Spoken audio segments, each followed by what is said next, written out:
Why am I always hungry? Here are the 7 reasons why you're always feeling hungry. What's up, guys? It's Anthony from AB Fitness Center, where we help you to lose body fat, gain muscle, and get stronger. I'm super excited to be here with you guys today for another lesson. I started calling these lessons instead of episodes because I'm actually giving you all the information you need to transform your body in the fastest amount of time possible. So if you appreciate that, make sure you hit that subscribe button and make sure you hit that like button because it helps everything. So that's why you got to do it. It's magic. It also lets me know that I'm doing a good job, to be totally honest. So if you like it, do that. And then if also you could follow me on Instagram and send me a message there. I always answer all my messages and I appreciate the ones that I get. So make sure that you message me there. So let's get this covered. Let's get this rolling. All right. So why the hell am I always hungry? Why is it that I just never feel satisfied and that I'm always hungry? I'm sure you can relate to that. And majority of the time, there's these 7 things that I've kind of found to have been the 7 kind of markers that people make and the kind of mistakes that they make that always lead them to be hungry. I have a very fast metabolism, so I'm always pretty hungry. So I guess these things have helped me in the past, so that's why it's going to help you. And these are also some strategies that I also implement for some of the clients that we have to help them get past feeling hungry. So let's get rolling. So in no particular order, except I think probably the last one's probably the most important one, but in no particular order, number 7 then in that case, is not eating enough protein. So protein is vital for changing your body composition, changing your body, gaining muscle, losing body fat. Protein is vital. I've talked about this so many times. I have so many other videos talking about the importance of protein, but protein, when you eat protein, a couple things happen. One, your body has to heat up a little bit to burn it off, so you actually get a calorie burning effect from protein, but protein also takes longer for your body to digest, and so it keeps you fuller longer. So this is why a higher protein diet has been shown time and time and again to change your body composition and to help you lose unwanted body fat and put muscle on. So not having enough protein when it comes to changing your body composition is so important. The average person probably has enough protein for overall general health, but when it comes to changing your body composition, you need about, and again, this is just a good range, about 1 gram per pound of body weight. So if you weigh 130 pounds, you need 130 grams of protein. If you weigh 200, you need about 200 grams of protein every day in order to change your body composition. Okay, so that's the first one, making sure that you're eating enough protein. And I can tell you too, from honest experience, eating 8 ounces of chicken, it's a little bit of work. It's a little bit of work. It's not like an easy thing, and it takes up a lot of room in your stomach, and you get full from it. So not having enough protein is definitely one of those things that will make you hungry. And most people, the typical American diet, they have cereal for breakfast, and they just whatever. They have fruit as a snack or a bagel or whatever. And then they don't really have any protein until around lunchtime. And even when they do have protein, it's all right, I got a sandwich at the store and it's 2 ounces of cold cut. So that's 15 to 20 grams of protein right there. And then they really don't get enough protein until dinner at night if they even have protein at dinner.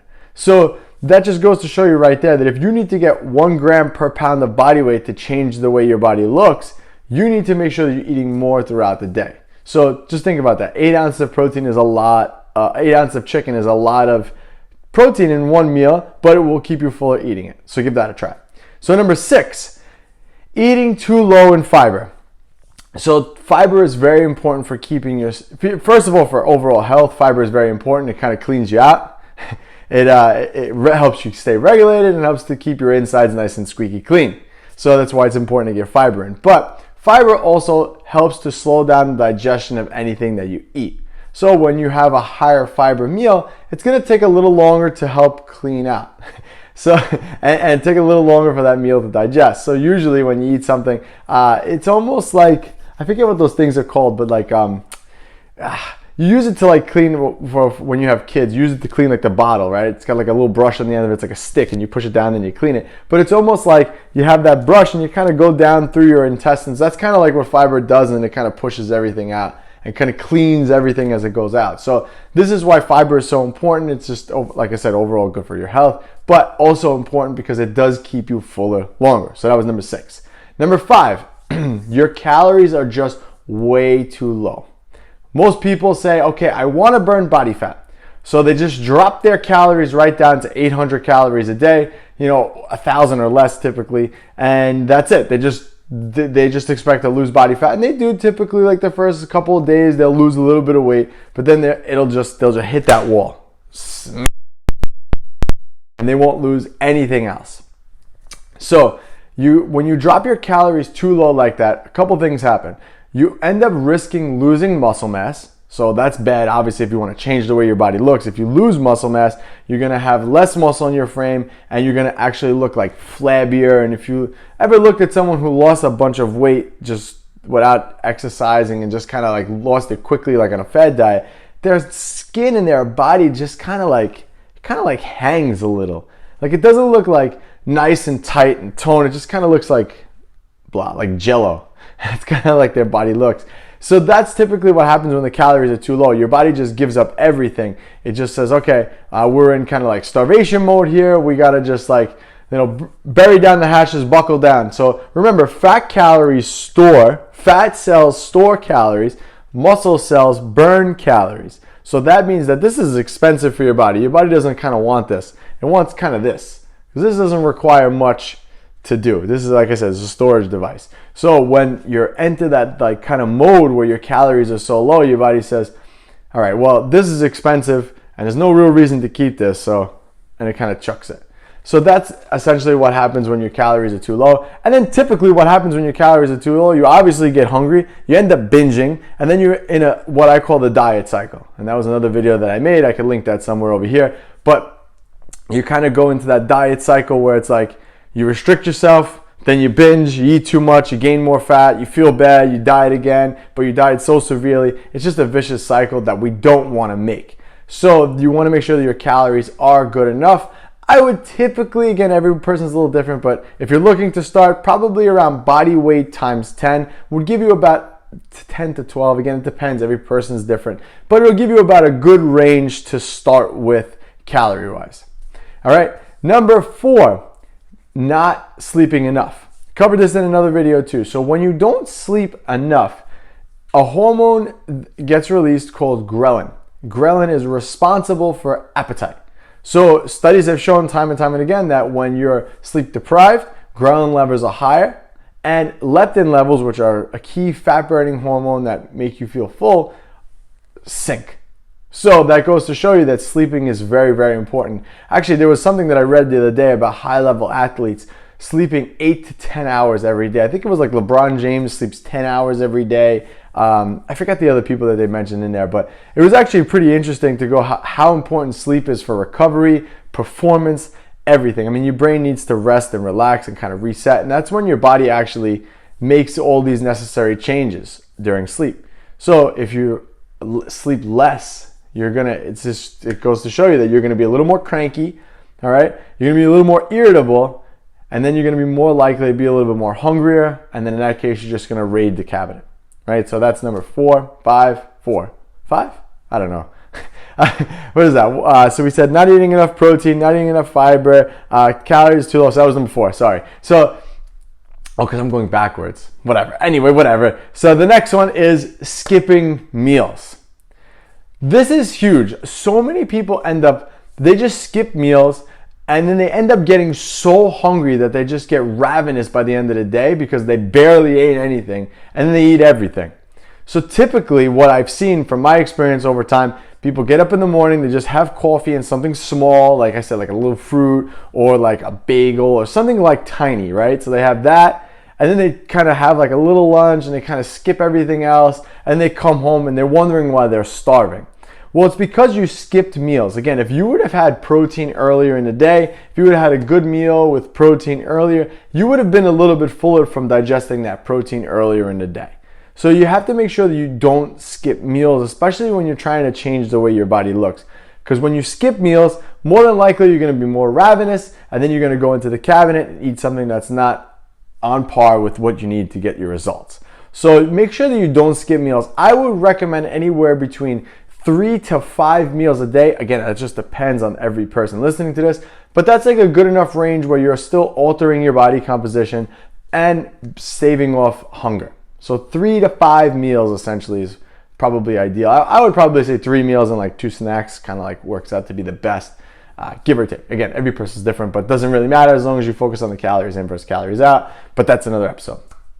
All right, this is number 6, right? So I know that, second to last one. So you're bored. Nothing really much else to say there. You're bored. People think they get hungry because they're home and they're doing nothing. Right now, we're dealing with something right here. With everyone, people getting, whatever, they're going to the hospital. It's not a good thing. So people are just home and they're bored. There's literally a rap song called "I'm Bored and Home." I'm home and bored, whatever the hell that song goes. But basically, that's what happens. You're bored, you have nothing else to do, so your brain tells you, okay, maybe you should eat something. I mean, how many times I catch myself just opening the fridge and kind of looking inside? It's crazy. That's like actually a habit that people have. I have that habit. I have that habit. I go in the fridge, I open it, or I go into the cabinet and I just kind of look and I'm like, what am I doing? What am I looking for? I'm not even hungry. So you need to be aware of kind of like the things that you do throughout the day. So if you notice yourself doing that, just kind of close it. You have to catch yourself doing these things. So sometimes if you're bored, your brain's gonna tell you that you're hungry. In reality, you might not be. A trick with this one is if you feel like little hunger pains in your stomach, a nice big glass of water, drink it as fast as possible, and then wait a couple minutes. That usually subsides that feeling of hunger that you may get in your stomach. And your body also eats at certain intervals throughout the day. Like, so you're pretty regulated as far as like your eating schedule, right? So for me, I get up in the morning, I eat right away. I have another meal, probably around like 10, 11. I have another meal at like 2-ish. Then I have another meal at like 7. And that's kind of like my eating window, right? It's kind of like how I eat throughout the day. So if I, for whatever reason, miss that 2 o'clock meal, I'm starving. But it's not, it's more that my body already like expecting that food because it's like, it's a habit. At 2 o'clock every day around the same time, your body knows to become hungry. But you get used to it if you just kind of ignore it. So you just got to be aware of that too. So if you're bored, don't go for food. Catch yourself saying, I'm just bored, I'm not even hungry. Have a nice glass of water, move on, and occupy your brain with something else. All right, and the last one, and this is one that I think is the most important one, and this is my number one like rule when it comes to fat loss and changing your body composition. Never, never, never, never, never, ever, ever drink your carbohydrates. So stop drinking anything with carbs as far as like a drink. So anything that contains calories like Jamba Juice, like fruit juices, all that stuff, never drink them. Well, one reason why is because, so let's say you got one of those juices and you're saying, oh, Anthony, I don't understand, this is a juice, it's bananas, it's this. Why isn't it healthy? Why is it bad? Well, because first and foremost, when they make those drinks are like 600-700 calories. You don't believe me? Look on their website and they'll tell you. But one of the other things too, when they make those drinks, typically the fiber gets taken out of them because they get juiced. So like all the stuff that comes out of the juicer, that's the good stuff. That's the fiber which will keep you fuller. And it's very easy to over drink those calories. So for example, if you had a medium-sized juice from one of those places, it's like 400 calories, 500 calories, let's just say. You could easily have a meal after that and you're going to not be hungry from that. So same thing with sodas, like canned sodas. That's like 50 grams of carbohydrates from a soda. Crazy, a total waste of your calories. So never, ever, ever drink your calories from carbohydrates. Protein is the only calories that I recommend drinking because again, protein keeps you fuller, and protein is also, it's good in the sense of it's like good insurance to have against hitting your protein goal. But aside from that, I never, ever, ever, it's like my number one rule, never, ever, ever drink my calories, ever. Because like I said, especially with carbohydrates, it's a complete waste. You won't be hungry, you won't be satisfied, and you'll be running to the cabinet after that. So guys, those are the 7 things that you need to do in order not to be hungry anymore. So if you feel hungry, check out all those 7 things. And also, you can watch this video here, this one here, and don't forget to subscribe. I think that's here. I don't know, it's one of these places, but don't forget to subscribe for more. And again, share this video with someone else who's always hungry. This is gonna help save them. All right, guys, I'll catch you on the next one.